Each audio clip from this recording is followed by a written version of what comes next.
The week before our first ever offshore race, there was still a lot that needed to be done before we could even think about crossing that start line.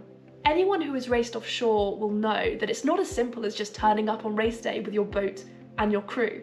There are pages and pages and pages of safety regulations that you need to meet in advance. And even though everyone in our crew had already spent evenings and weekends trying to get killing time in shape for race day, there were still plenty of items on our snagging list. Most of these items were time-consuming but not exactly thrilling, so I hadn't bothered to film them. But there was one job I couldn't resist getting the camera out for. It is. We've scratched the shit out of the mast up there somehow. So interesting. It might rub off. Should I take a cloth? Yeah, that's a good idea. I wonder what the hell that was. Could that be speed? That's quite loose. Hmm? Code 0 or speed?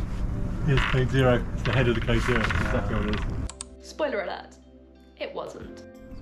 Yes, definitely. Anything in your pockets. You'll be starting us on the grind, my friend, and we'll go up on green.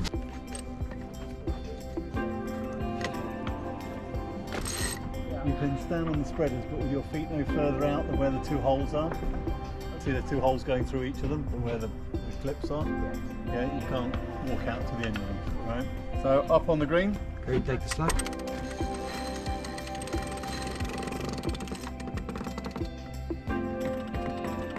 And with Ben gracefully swinging in his harness, being of no help whatsoever, you might be wondering, why on earth are we hoisting Ben up the mast in the first place? Sadly, it wasn't just for fun. We needed to mark out the places on the mainsail to put the spreader patches. Now, the eagle-eyed amongst you will have noticed that to mark on the mainsail whereabouts the sail rubs against the spreaders, you actually need to have the mainsail up in the first place. So we left Ben dangling, and as if by magic, voila, the main is up. We then realised that we hadn't actually given Ben the tape to mark the sails, and it took an amusingly long time for us to get it up to him. Life is too short, so here are just a few of the many misses.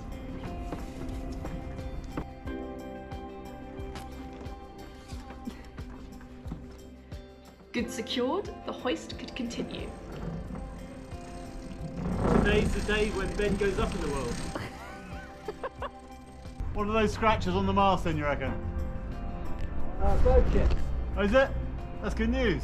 I don't know about you, we're time to head to the GYC, isn't it? Save me a beer, yeah? As much as we wanted to leave Ben up there, we figured it wouldn't be that aerodynamic. So reluctantly, we lowered him down. Take the strain, you got 4 turns on that? Yep. Good man, take the strain. Okay, that's coming off. Okay, and then Dupree, you're in control. I'm just here as backup, okay? Okay, Benji. Yeah.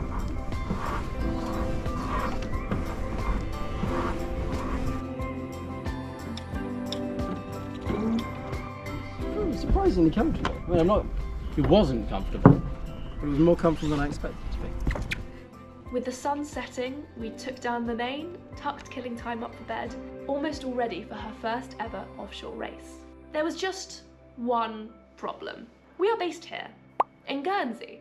The race starts here, in Cowes. And this is the forecast for our first ever channel crossing.